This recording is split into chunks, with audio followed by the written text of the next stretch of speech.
Gary, Hello, my friend. how are you? I'm awesome. How are you? Yeah, I'm awesome as well. Been a great It's like the week. Lego. It's like the Lego movie. Totally awesome. All is awesome. Yeah. The thing is about doing all this Joshua law of attraction work is that it lets you free from all sorts of worries and concerns, and it enables you, empowers you to have fun for the pure purpose of fun and nothing else, and help rediscover the joie de vivre and all that good stuff, all that really good stuff. Very well said. If you could continue to keep it at the forefront and not get sucked back into the illusion, right? That seems to be the last couple of days. That seems to be my theme. But what I did want to just touch base on is I know we've talked about it a few times, but this idea of authenticity and maybe this call we can kind of play around because I know for the last couple of calls we've touched upon it and always said let's continue that call because I do think that topic is powerful and relevant at the moment, probably for many Yeah, of us.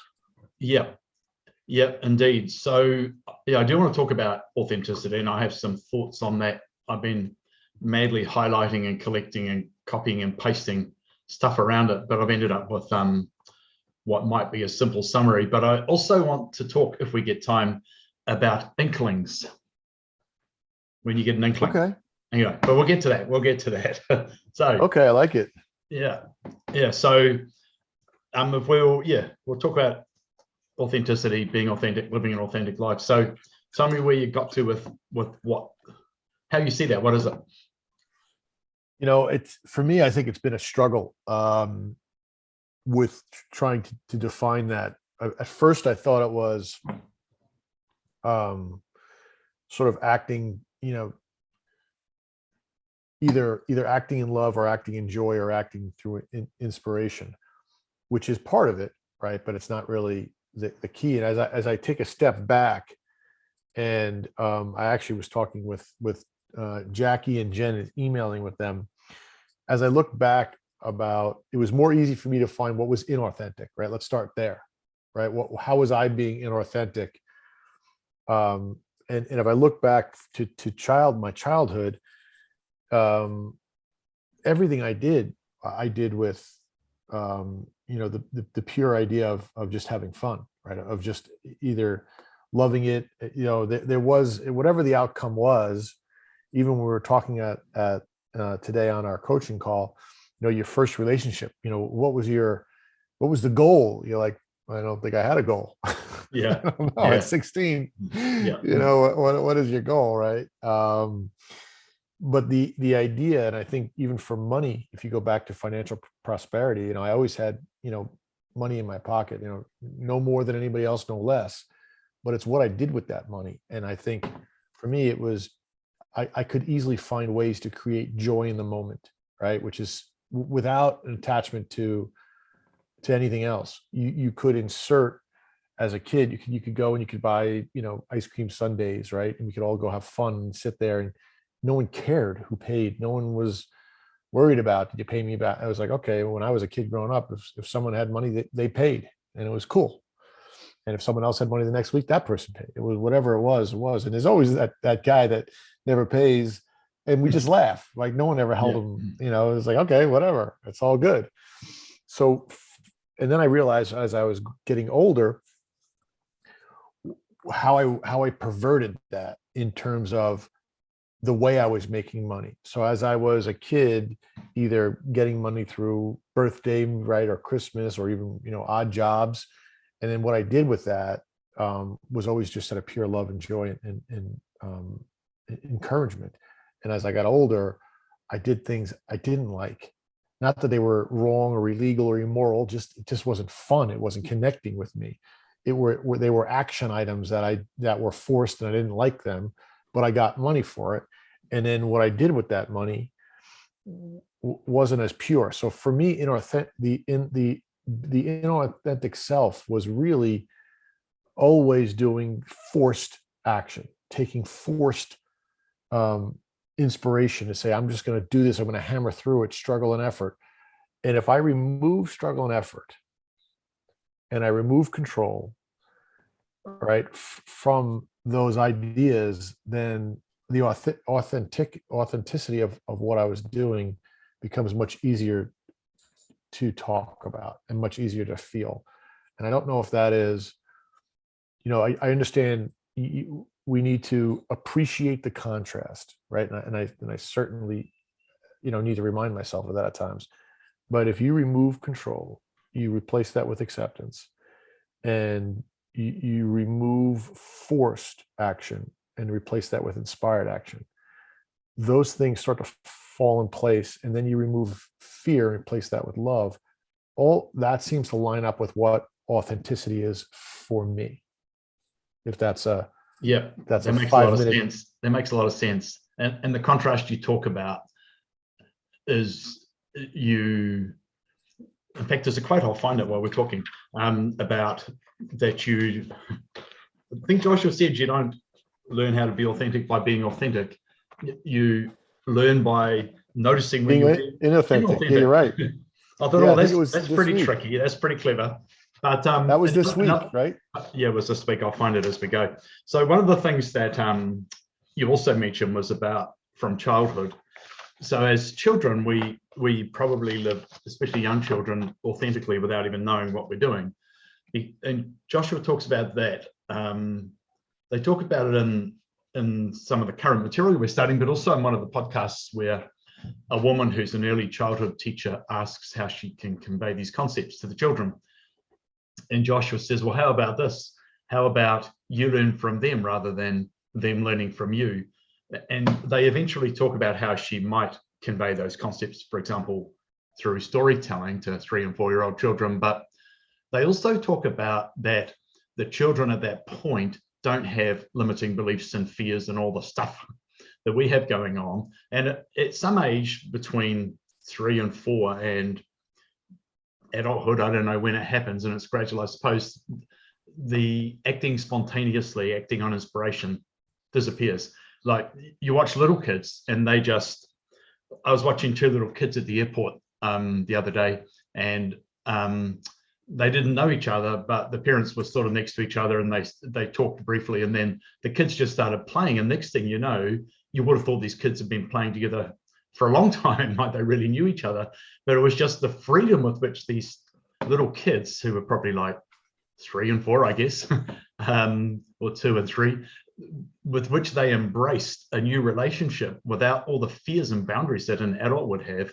And somehow, I mean, obviously we don't want to, when you're 35, you don't want to act like a 3-year-old, although in some ways you probably do. But there's that spontaneity and that acting on inspiration where kids don't have the filter. Then we put all these filters in, but if we didn't have the filters, then we would never actually understand the nature of acting spontaneously. So I'm just going to find that thing. They also say that if you, there was a lot of really interesting stuff about hiding parts of yourself or not being who you truly are. And if you live inauthentically, the pain eventually becomes unbearable.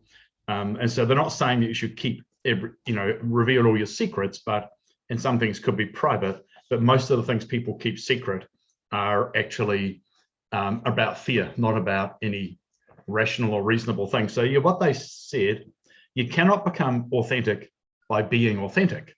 You become authentic by being inauthentic and noticing those occasions of inauthenticity. And then negative emotions highlight those occasions because they shine a spotlight on it, it brings it to the surface. So I thought that was a pretty good sort of ninja mind trick, is like, oh, it's noticing when I'm got a negative feeling, like negative emotion. It's when I'm acting inauthentically. Then that's like, by the contrast that you mentioned, there is my clue as to what authentic might actually look like. So that was good. That was very good. Yeah, and so I like that. So what was it? Having a negative, I like that. I read that, but having a negative emotion. Yeah, so it's day 22 of the Essential Experience, Friends and Family. So you become authentic by being inauthentic and noticing those occasions of inauthenticity. Negative emotion highlights those occasions, they shine a spotlight on it, it brings it to the surface. Yeah, that is a great sort of, that's like a test, a litmus test. Yeah. So here's another thing that's from, because we have, in a small way, we have time travel because, we're a day ahead of you guys because of where the dateline is in the world. So I've got tomorrow's readings already, you see, whereas you're on today's readings. And tomorrow's, no, it's actually day 26, which is probably tomorrow for me as well, but I found it. So they're talking about keeping stuff hidden again, and they say everyone has an aspect of themselves that they keep hidden. As soon as you reveal your secret and become authentically who you are, you'll feel better. Now, here's the next part, because this part relates to your and my previous lives in business and about the whole success paradigm. And what they say is, as soon as you stop living the lie, and I'm going to give you a list of examples of lies. As soon as you stop living the lie, whether that lie is the lie of success, intelligence, catering to others, status, prestige, complacency, and shyness and boredom. But for people like you and me who've been in business and all that goal setting and success and persona stuff, I thought success, intelligence, wanting to seem clever, status, prestige, and complacency. I thought, what a great list of things that most people would not consider to be about inauthenticity. You know what, that list, I mean, we could probably check off 80% of them. The only thing I don't think I've been as shy. No, But, you don't have to tick every box on the list, by the way. You've become stuff that I'm an overachiever, right? I've been an overachiever. Okay, all right. So you could, I do understand that, but shyness is probably going to be a challenge for you. Yeah, it is. But I think, since you brought it up a couple of weeks ago, I really sort of leaned into this idea of authenticity. And I do believe, the person I am right now in terms of who that quote unquote success is, the person paying the bills, on the Zoom calls, doing the business proposals, right? The presentations, the financial plans, that is not me, my authentic self. That is me hiding in what society believes is the right prototypical approach to a successful business person, right? You can do all these things and do them well. I do them, well, I feel good about them, but I don't want to do them. I don't like get up and go, yay. I'm like, all right, let's just get this done and get it over with. Although I have this week, I've been doing a proposal that I've really sort of taken a very different approach, and to use your terminology, reframed it with, hey, how could I make this the most unique and fun proposal? How can I do this differently?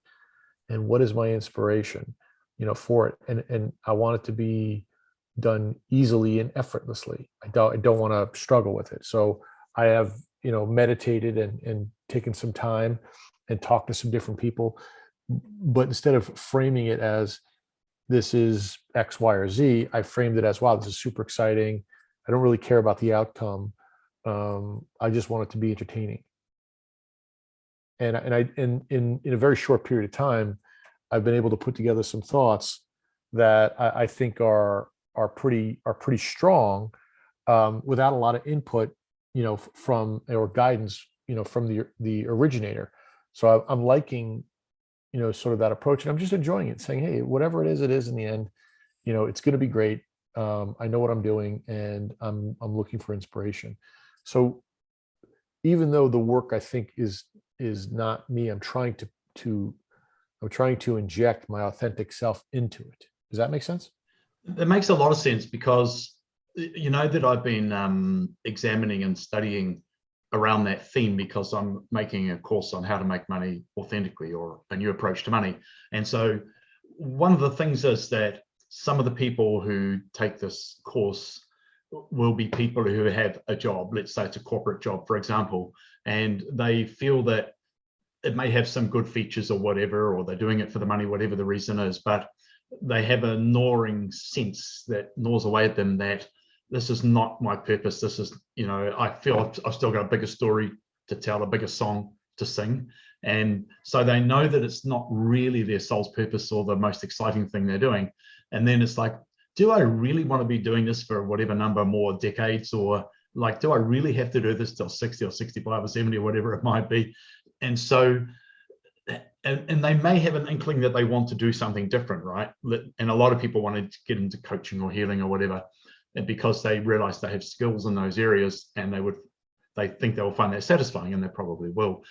But the thing I've been thinking about as well, when you got this person who knows that their corporate job is not their soul's purpose and they want to be over here, it will be irresponsible, I think, to say, just go and do it. Follow your passion, follow your instinct and your intuition, chuck the corporate job and to hell with your mortgage and your kids' college fees and, all that sort of stuff, right? Your car payment, no problem at all. Your tax, the IRS, they'll cut you a break, no trouble for the first time in history. So anyway, so it's like, well, how do I help those people transition? And what you described is really where I got to with that, which is that, well, the first thing to do is, if you're thinking negative things about your current work, whatever that is, you are only going to attract and emphasize and grow that negative experience. So the first thing you got to do is flip it around, right?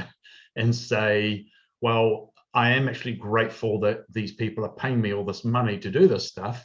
And it gives me time to think and plan and work out what I want to do. It gives me breathing space to have that production line chugging along for me. And it's not what I really want to do, but it'll keep me going in the meantime. And then and then start to really appreciate all the people who you work with and all the clients and customers, whatever it might be, who actually give you money in a value or energy exchange. So the first thing is reframing what you're doing, and then trying to do what you said, which is, well, now how can I approach this from a more inspired way? Instead of thinking I have to do this task or must do this report or this proposal, what if I allow inspiration to come to me? And although this is not my soul's purpose, I've suddenly elevated the enjoyment and satisfaction and vibration of everything that I'm doing. And I think it's from that position where people can then start to slowly transition from work they don't really want to be doing for the next few decades to something that is their passion. And an example of passion would be, when I work on that course or any of this Joshua material, it doesn't feel like work, it feels like pure fun. And even if I'm tired, I can do it all day and I have plenty of energy. Whereas stuff that I think I have to do, I can easily procrastinate, and I think, oh, I'm too tired to do that, I can't concentrate. And then I notice I'm concentrating really hard on something I do want to do. And so the nature of energy is not what most people think, right? It's not about coffee and sleep and carbohydrates and hydration and all that stuff. I mean, Joshua says, and I believe it's true, that we receive source energy, and the depletion of energy is all about resistance. So if you're allowing and open and let the inspiration happen, and you have the right frame around what you're doing, a constructive frame, then the energy will flow and everything will flow with it. So yeah, I agree with you entirely to what you said. Same idea, different words. Yeah. Yeah, it's so like last night I was like 11 o'clock, and I'm like, oh, I just was gonna put on my nighttime meditation and go to sleep, and I was restless and I couldn't sleep, and I got up to actually just do in the group chat I'm partners with Jen and Jackie, Yep. who well. So there was a bunch of stuff back and forth that I needed to respond to. So I said, I'm just gonna, and Jen had actually sent something to me that was really insightful. And I was like, oh, I'm going to read it again. I'd read it 2 or 3 days in a row, and I'm like, holy cow. It was like very, very powerful. But I was inspired, and I was literally up to 3 a.m. So I was up from 11:30 to 3 a.m.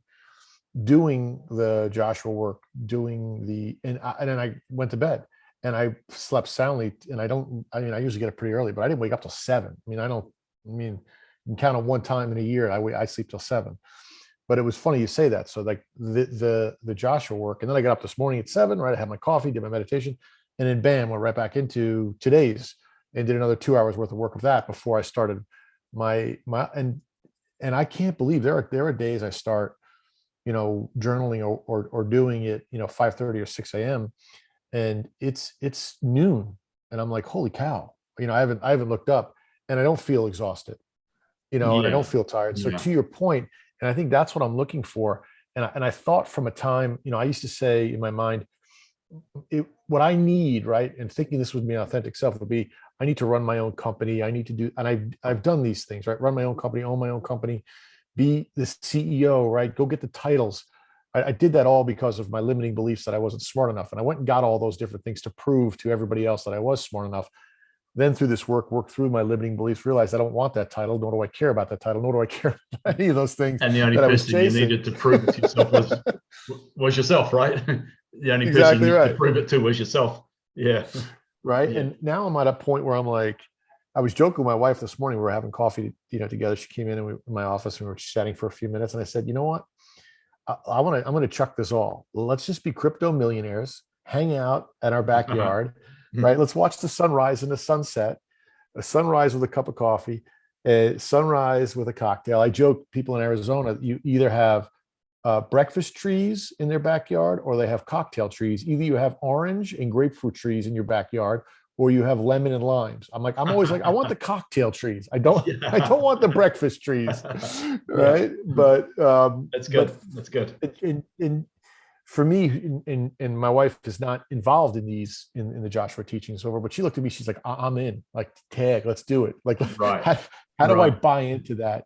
But that is Yeah. really, and for me, like, when I think about what am my authentic self, what brings me joy and satisfaction, like, that comment was the most peaceful comment I have made.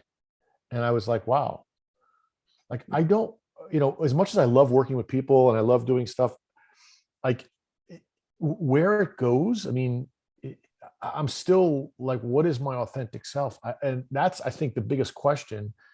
And it can't be answered with a one word or can't be answered with one sentence. It's got to be felt, right? It has to be experienced. Yeah. Well, that's the big difference, right? With authenticity, it's described through experiences. Yeah. So I don't know if I can answer it in one sentence, but let me try maybe two. They're not my sentences. I got them from somewhere in Joshua. So hold on. So here we are. So part of it is living in our physical lives in a way which is aligned with who we are in the non-physical. So that is a sentence, right? So yeah, yep. So Joshua basically says, I believe, this is what they're getting at finally, after all these countless pages where I've highlighted bits about what authentic means, is the closer you are to being who you are in the non-physical, that is your authentic self. So it's what they also call a blended being, which is somebody, I guess Jackie and Gary are examples of, who are more blended beings than most people we know. And for the sake of people listening, Jackie Seiden has a podcast called the Evolution Pod Club, and Gary's podcast is Joshua Live. And so they're both what I'd call advanced practitioners of this sort of work. And they're living equally between inspiration and in the physical, really. And so the more you can be in tune or in touch with your inner self or your non-physical self, and then live accordingly, which is why that list of things, the lives that I started with, was so interesting to me, because you mean all my accomplishments? yeah. No, you missed two. You missed shyness and boredom. Like, you didn't get, it was 1, 2, 3, 4, 5, 6. You only got 6 out of 8, my friend. You're 75%. So yeah, like success, intelligence, status, prestige, complacency. It's just amazing. And then catering to others, shyness and boredom were others. So, most people will be able to pick some off that list of one type or another. And if you think about it, those are not authentic motivations at all. So that was where I got to, really, was living in physical reality in a way that is aligned with who we are in the non-physical. So that was pretty much where I got to with the definition. Right. So then and that's a great definition. So let's apply that right now to you and to myself. Right. So take that, and how would you describe your authentic self to me? Yeah.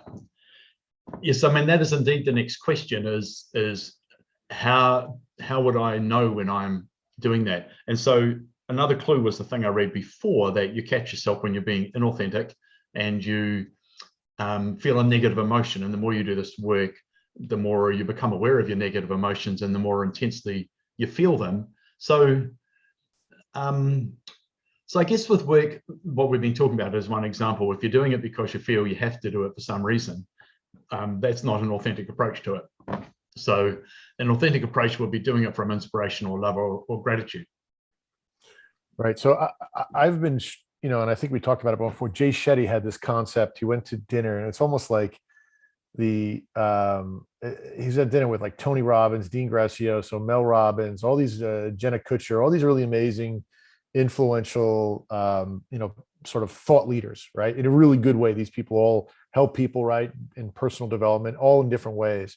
And Jay Shetty, who used to be a monk, everybody was saying, hey, if you could go back and tell your 10-year-old self, and I think I asked you this before, he's like, no. And he said, what would your 10-year-old self think of you today? Did you sell him out?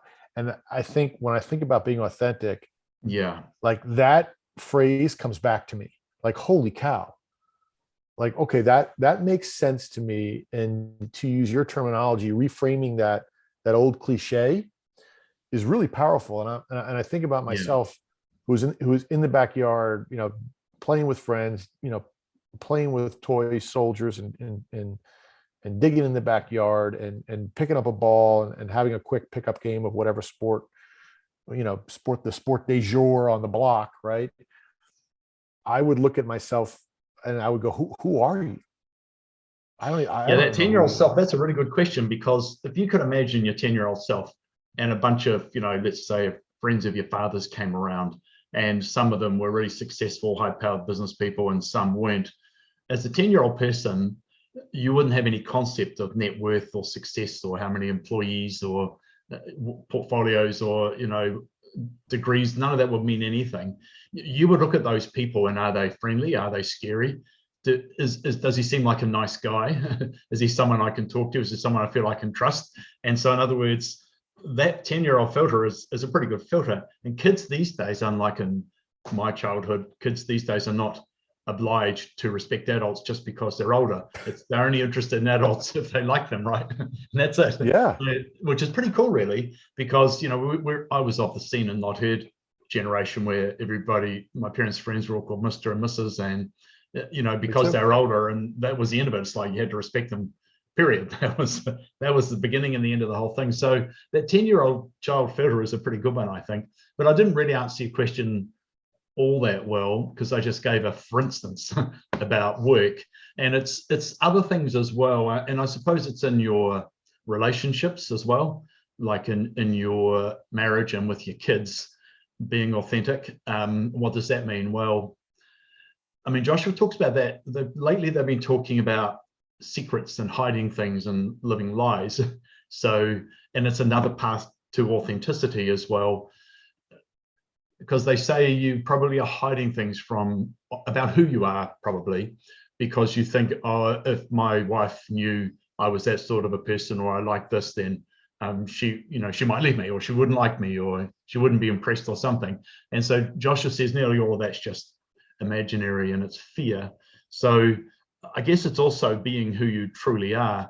And so you and I have that whole kind of breadwinner male provider program. You're younger than me, 10 years or something younger than me, but you seem to have a fair dose of it as well. And I'm not sure it's vanished for younger men either. I had no idea, but that really is just a fallacy, because you and I believe, or have believed, that if we're not a successful breadwinner, our wives won't love or respect us or stay with us, because we think that's our role. So that's really powerful. So I just went through, so that we had an exercise in Joshua in the Ascension course this week, where you were to talk about a friend, right? And take that, right? Yes. And sort of take that friend through, the process that we're going through right now. And for me, I use my wife, right? Because, we're 20 years together, we both work from home. We see each other 24/7, and we're trying to have fun with it, right? And do all that stuff. And so was that the weekly assignment, or was that the plot? That was one of the, it was one of the plots. Right, yeah. It was the plot for day 22. Yeah. I know the one. Yep. Yep. So Yep. I had said, hey, and I had sent the email, shared it with my partner, which was Jackie and Jen, and said, hey, I just want to take, I want to hold my wife's hand and take her through this process and show her, because my wife and I both grew up, and you're right there with us, right? So we were on the tail end of what you're talking about in terms of generations. You're on one end, we're within 10 years of each other. So you're on one end and I'm on the bottom end, right, of that. Yep. So we grew up, and you and I both could say the only way to success was struggle and effort. If you didn't work hard, if you didn't put 24 hours in a day, if you didn't put 100 hours in a week, you weren't worthy of success. So my father, I remember him telling me, if you ever stand still at work, you pick up a mop, you move, you struggle, you show everybody you're struggling.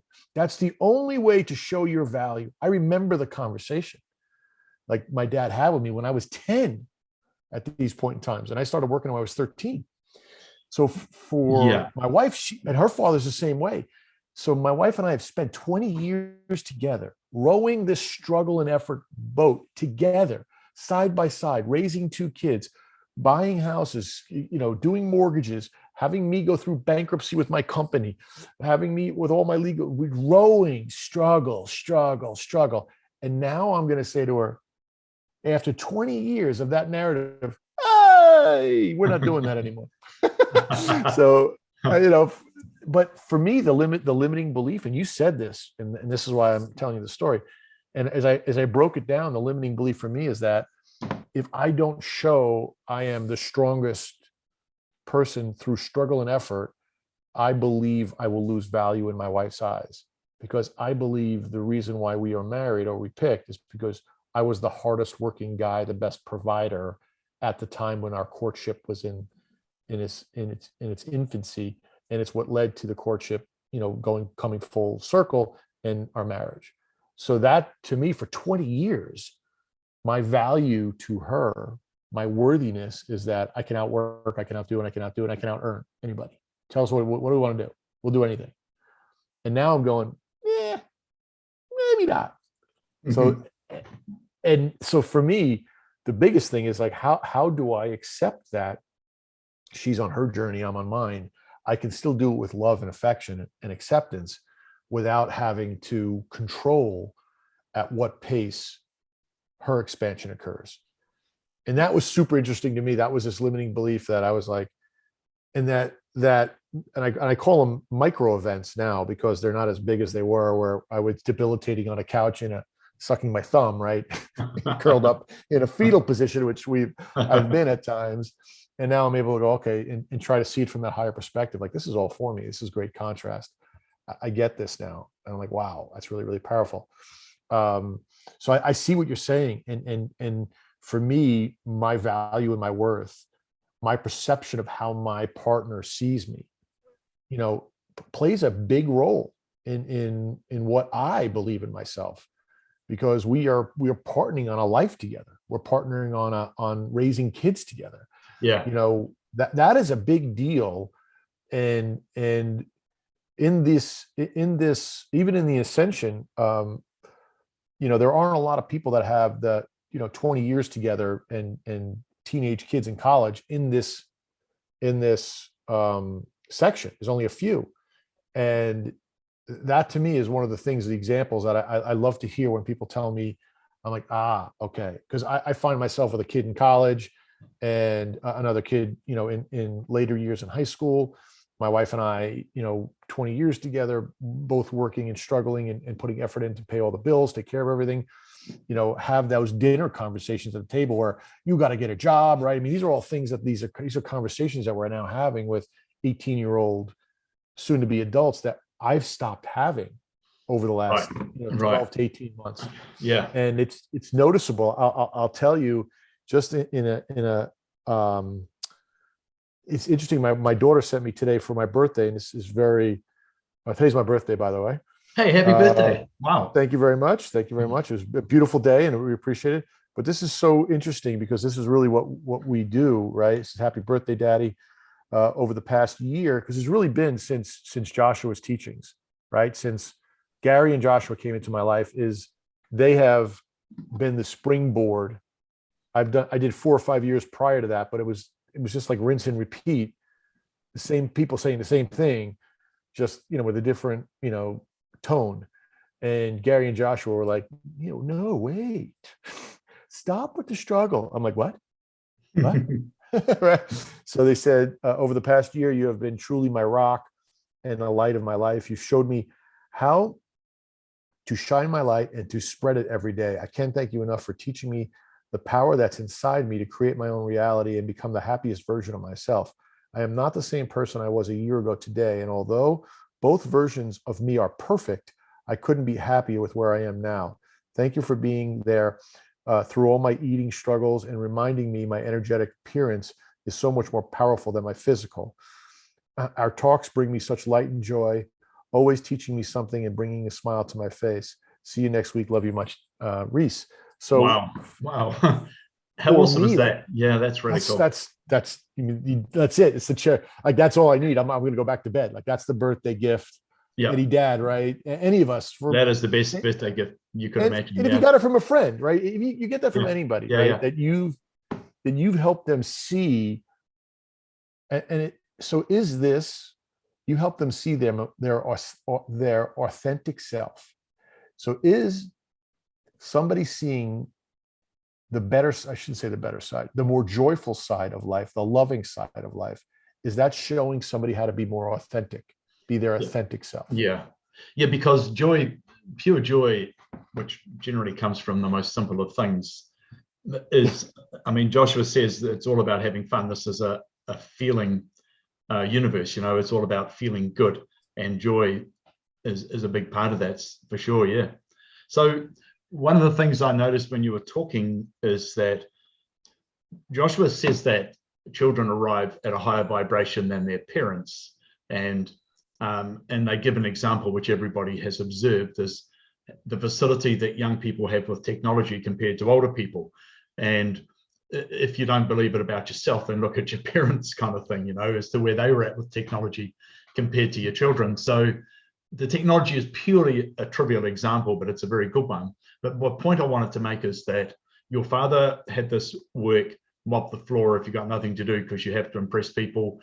We're worried about job security, comes from an era where job security at times was probably a thing. So he's a product of the Earth's vibration at the time he was born, but you were born here and your kids are born here. So you can see that transition of raised vibration as you go through 3 generations. So it's interesting too. And this goes back to this Jay Shetty thing. What I've been doing is looking to children and and I think one of the practices that Gary had suggested in one of either our daily emails or within the assignments was, hey, if you ask your children or your friends' children what you want to do this weekend, and just do whatever they say. Yeah. Right. And so I've done that a few times now. And I'm and my daughter and I went to Costco. We ran around, did videos for one of her TikToks. And I'm like, okay. She's like, Dad, go into the freezer. I'm like, well, it says do not enter. Dad, I'm like, okay, I'm going in. So, it's so funny when you start, and we had a blast. Just giggling, laughing. She took a bunch of videos and we were having fun with it. Right. But the idea of leaning on them a little bit more, for the idea or for the framework is something that even like, if I'm in the airport too, and I see a little kid, I'll stop and just like watch them. Like, okay, like I'm going to do that again. Like, how do I get there again? Yeah. Learning from the child. Yeah. There was that exercise we did the other day about children and examining aspects of your relationship in the here and now, but also in the non-physical, your eternal relationship with them. And I did it in relation to some of my step grandchildren and one of my nieces and some other young people in the family. And what really came across out of that for me was how profoundly different my relationship is with each of those young people, and what, if anything, any of them needs from me, and where they're all at in their own journeys as well. And I thought, if ever I need a reminding to treat them completely differently based on who they are and the dynamic between the two of us, like trying to treat everyone equally. Parents might say that, but no parent in the world has probably ever done that. I think managed to treat kids equally. You just can't do it. It's not how humans operate. So that was a really good exercise to realize just how different everybody actually is. Yeah, that exercise you talked about a friend, and about initially they were a stranger. How did you get to know them? Did you like them? Were you wary of them? Did you have judgments about them? How did they feel about you? And how did you transition from being strangers to being friends? I thought that was a pretty good exercise, and it was very useful. Yeah, it's funny. And the two people that I had in that I had talked about in that exercise, like, and because I just did that exercise, I gotten text from them like within 24 hours. Like, how funny is that, right? And these are people from high school. So, and 35 years ago. So it was interesting. And it does, I'm fascinated with this idea of trying to find my authentic self. And I understand the meaning. I think the better way for me to ask it is, how do you apply that concept to yourself? And how is that an example to lead by, right? So if I'm going to tell my kid, this is how you drive a car, right? Or if I'm going to tell my kids, this is how you make a pizza. If I'm going to tell a kid, this is how you make your authentic self, I'm going to give an example, right, of how I do that. And I think that's what I'm looking for to find for myself. And I keep being drawn back to that analogy that Jay Shetty had talked about, is like, how would my 10-year-old self look at me? And like, they would be like, dude, you're trapped inside. You're working on your computer all day. Like, you were a kid growing up. You were never in the house for more than 5 minutes, like all the way through college. He's like, you never spent more than 5 minutes in the house. And I spend all my time in the house now. Yeah. And then why do we do that? Why did we decide to do that when it's against every natural instinct we will ever have? Like, why the hell do we do that? And the number one reason is money. We're doing this to work, to earn a living, to gain, and I'll call it the fake, we'll call it the fake success, right? It's, the fake news, the fake success. It's the struggle and effort that you put in that you think is going to get you appreciation, is going to feed you ego, give you control, right? All the things of the illusion, and I find myself sometimes, do you find yourself at times being pulled back into the illusion, right? The illusion being like, someone criticizes you and you want to feed them. I had this happen the other day to me. Somebody was like, this is very frustrating. And I'm like, okay, I'm really sorry. How can I make this less frustrating? What I really wanted to say is, are you a moron? Like, this is easy as pie. But that urge, I just like, I'm like, wow, I really get it. I'm super sorry. That person was trying to control something that wouldn't fit in their box. It wasn't a project that could fit in their box. The project didn't have 4 sides. It was a circular project with a 360, plan, things constantly in dynamic. I said, and instead of trying to give her a lesson, I was like, wow, I really appreciate that. I'm sorry. I said, let me try to understand how you're looking at it so that I can relieve that frustration for you. And I just took it. And then, there's another follow-up email, there's somebody had said this, that, and the other thing. And I'm like, well, okay, if that's the case, I'm like, that's not what I had heard. If you give me that person's email, I'll absolutely follow up and make sure it's been cleared up. I'll absolutely take care of this. And in my head is going, this person is so full of shit, is nothing out of their mouth, is nothing in this email is true. Call them out right now. Tell them, like, and I said, nope, absolutely. I am so sorry. How can I make this better for you? I want to make this. And I just showered them with love, and in a situation that was literally FUBAR because of a lack of control of the situation in their minds, not in reality, but in their minds, because of projects they have no awareness or understanding of how to do.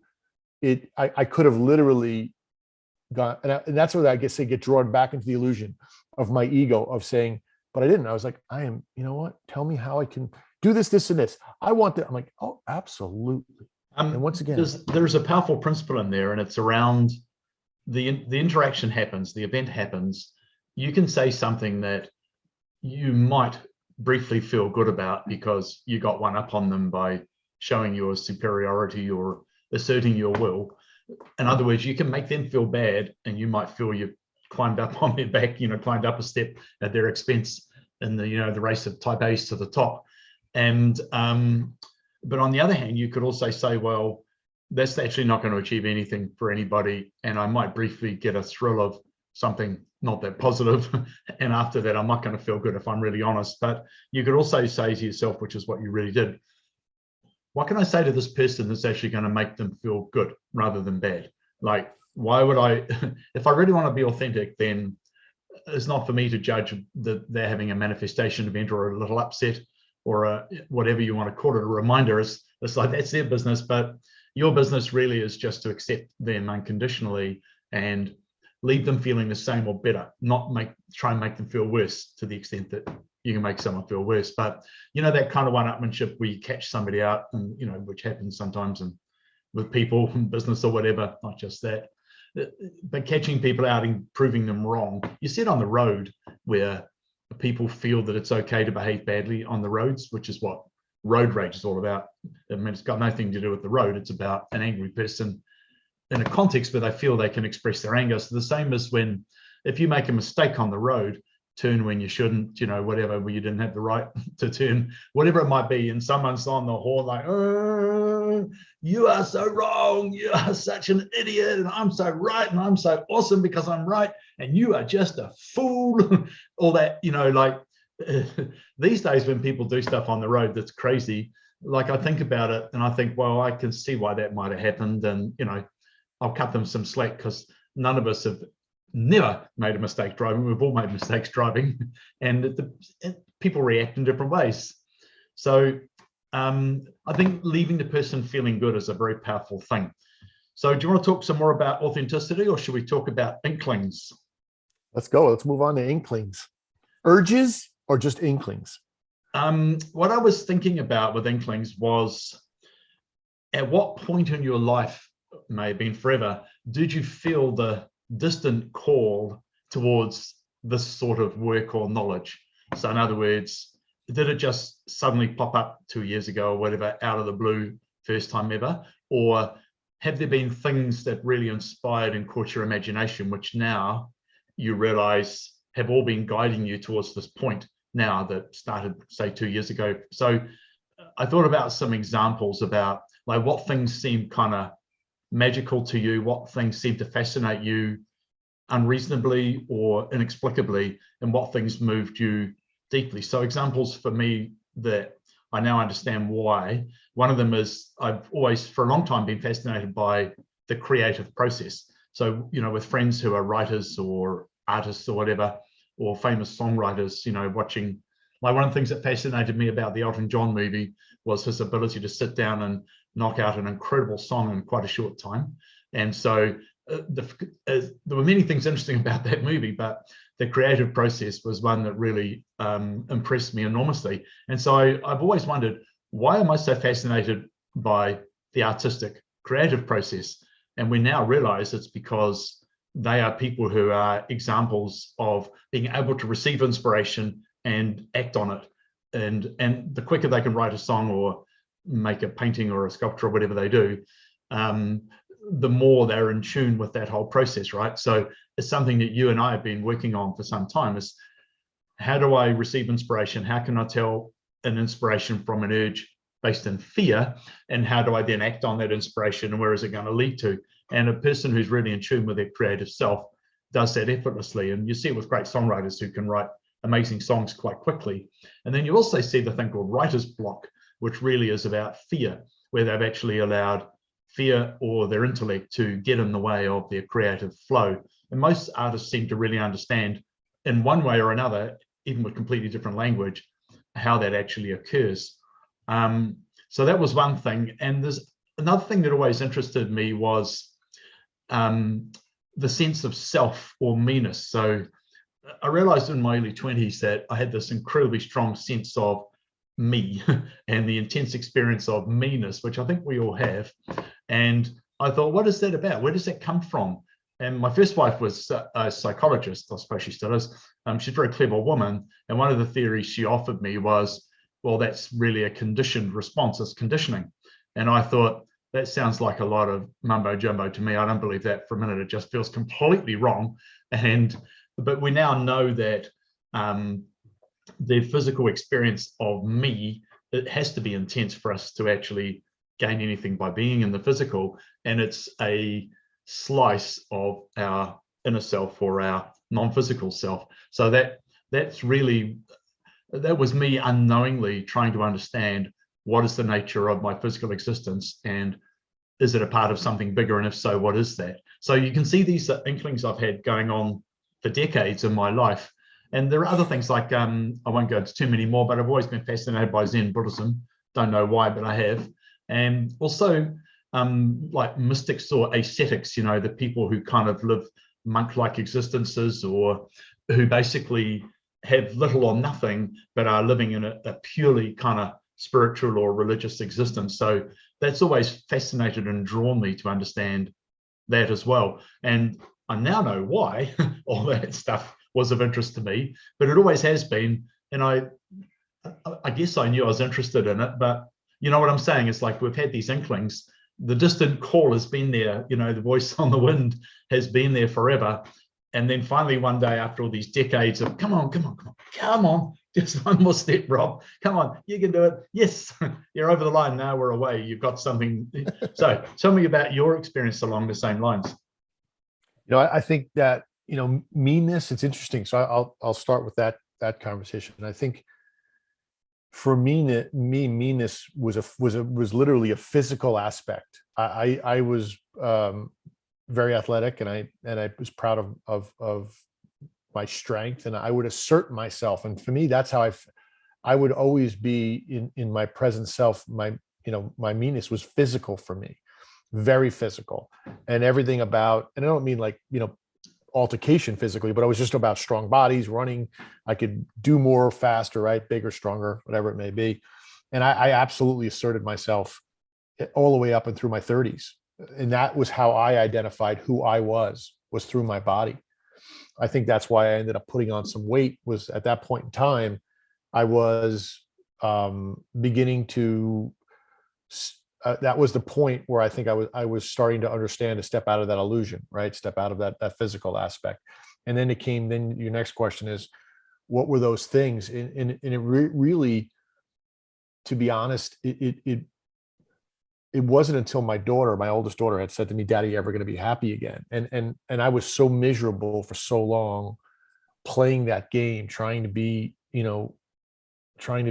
at work first, stay the latest, do whatever, missing every possible event to work, sacrificing myself and everything for work, only to have it all taken away from me with no appreciation or understanding of what I did to get there, right? And that day, I remember it was like a May 15th, whatever it was, 2017. And I just went to hit a Tony Robbins podcast. I started listening to it, Tom Bilyeu, Impact Theory. And 300 books later, 12 months, and 300 books in 12 months is what I did on audio. And I was then at that point, I started, and I thought it was all about these self gurus, right? Again, we're going to get into strength. Tony Robbins, I'm going to go to the gym. I'm going to get stronger. I'm going to get back to myself. I'm going to take action, forced action, uncomfortable action, right? All these things that they say. And then I read a book on channeling, and I went to see a channel right here in Arizona. And it was a connection. I was just like, wow, I just felt peace. And in 2018, I had my first experience with the channel, late 2018.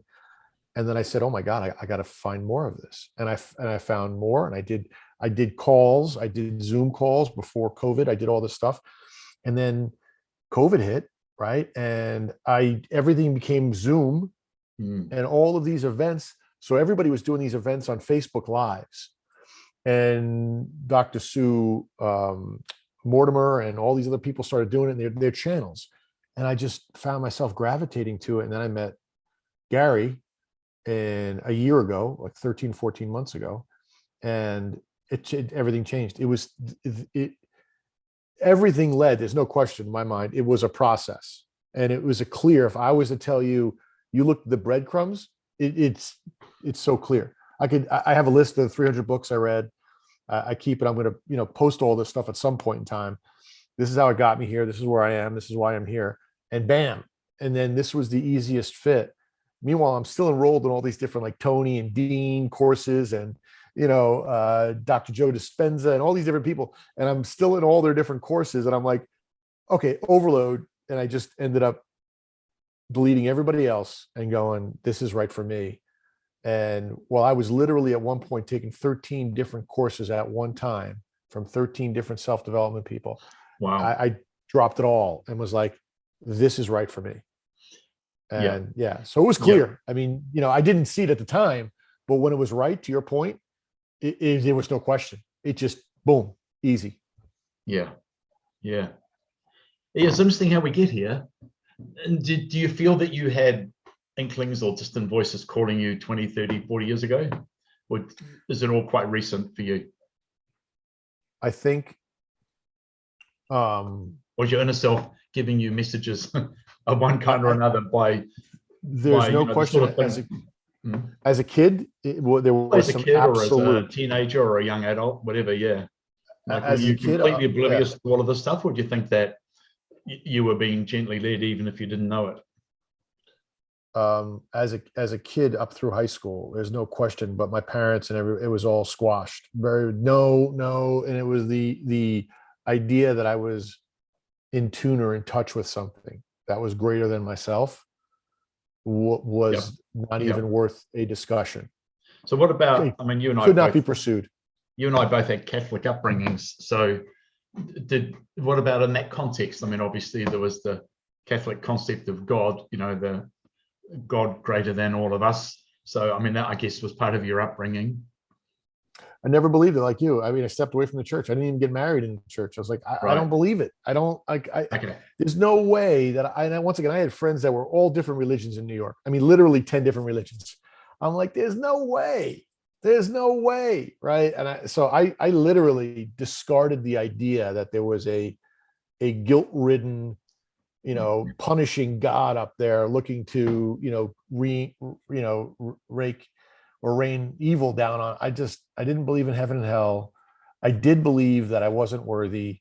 That was my parents, I think instilled that in me, but it wasn't because of God. I think I stepped away from religion because I didn't want to be judged. I'm like, stop. Did you ever have any inspired or mystical kind of moments in church as a kid or as a teenager, or was it never like that for you? At night, there's no question. As a kid, there were many times that I think most kids do. Right? We all do. I can look back now and go, wow, that was.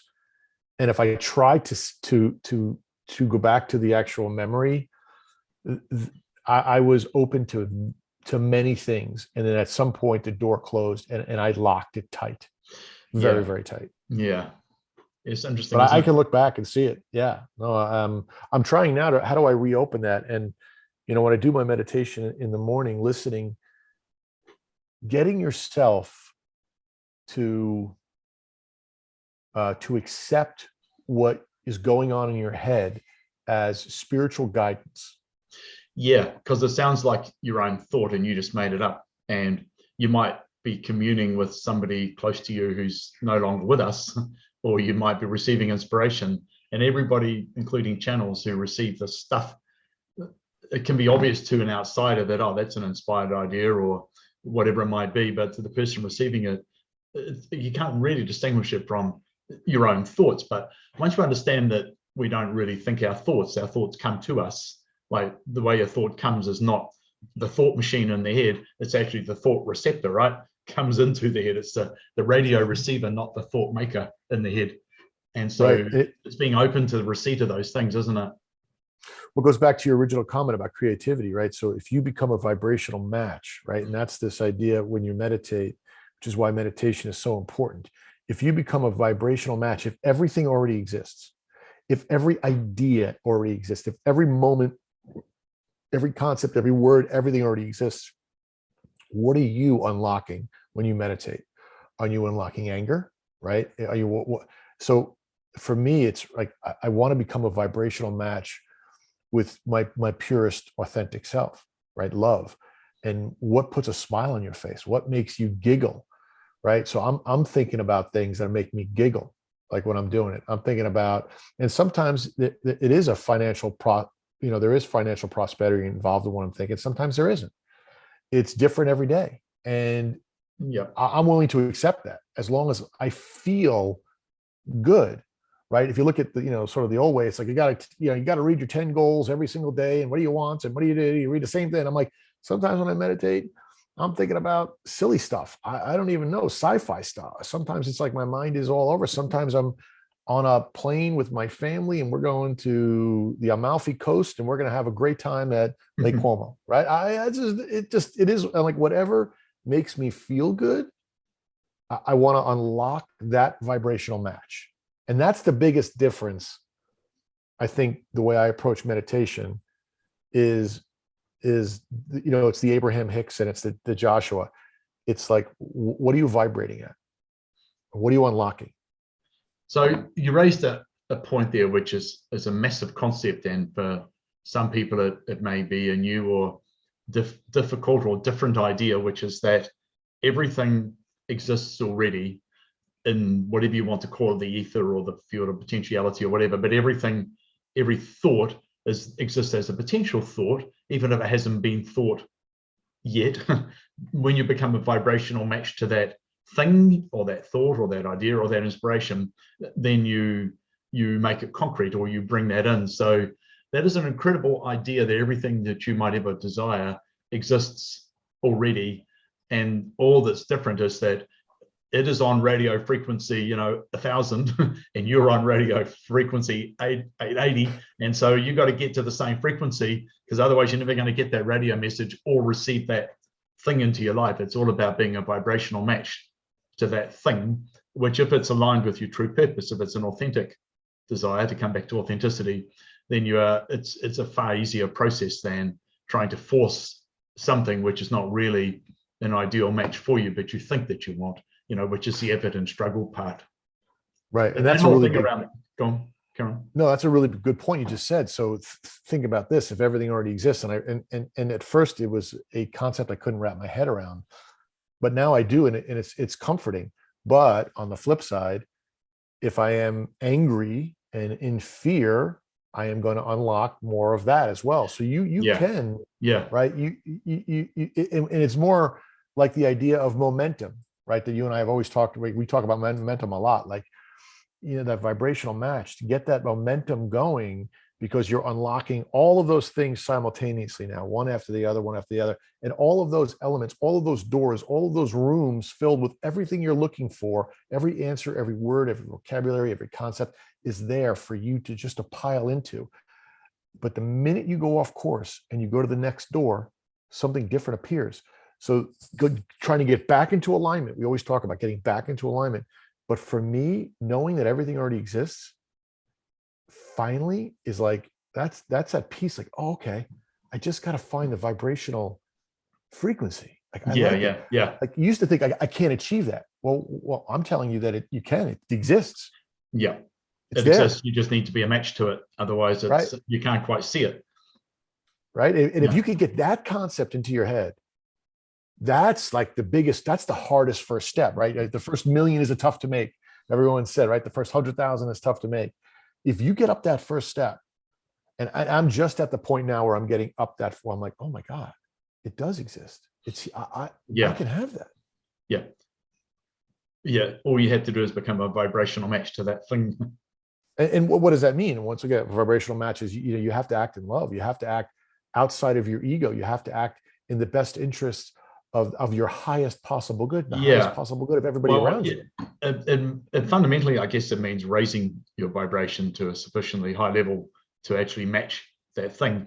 And the way we do that is by being in alignment more of the time, and out of alignment less of the time. And the way we know whether we're in alignment or not is if you feel good and get positive emotions, then you're in alignment. And if you get negative emotions, you're out of alignment.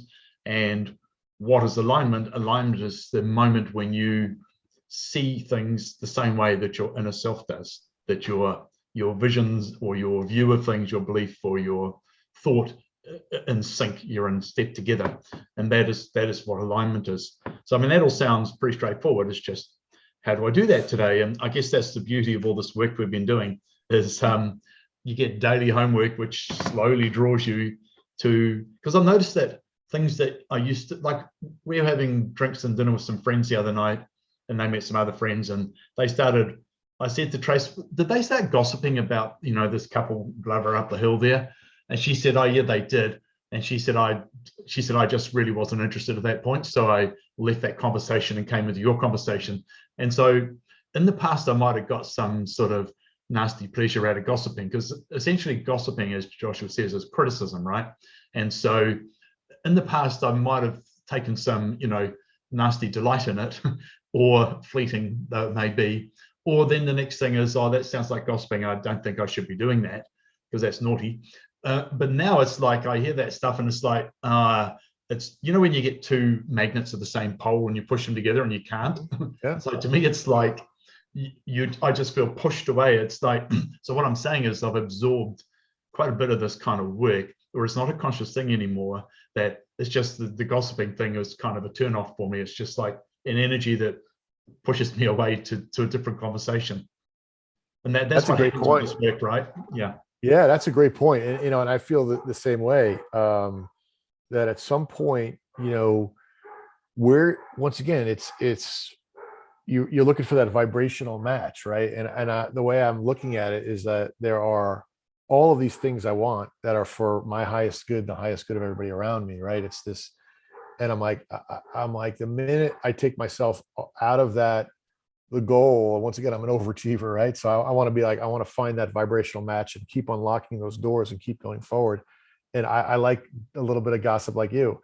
I find myself, whoop, that's taking me left. Yeah. Like, yeah. And I'm just like, I'm just, to your point, I'm the same way. I'm just tired. I'm like, okay, I'm done with that. Like, it's just not, it's just, there's no value in it. Yeah. Right. It's not only that, to me, it's low vibration, it's low energy, and it's kind of a descent rather than an ascent. Yeah. And I guess that's a good point to wrap it up for today. But at some point, we might want to explore some of the things we raised, and particularly the idea of everything exists already, and it's simply a matter of becoming a vibrational match to it. That's all that's required. I like that. I'm actually going to do some research on that for our next call. I like that. That'd be really good. That'd be awesome.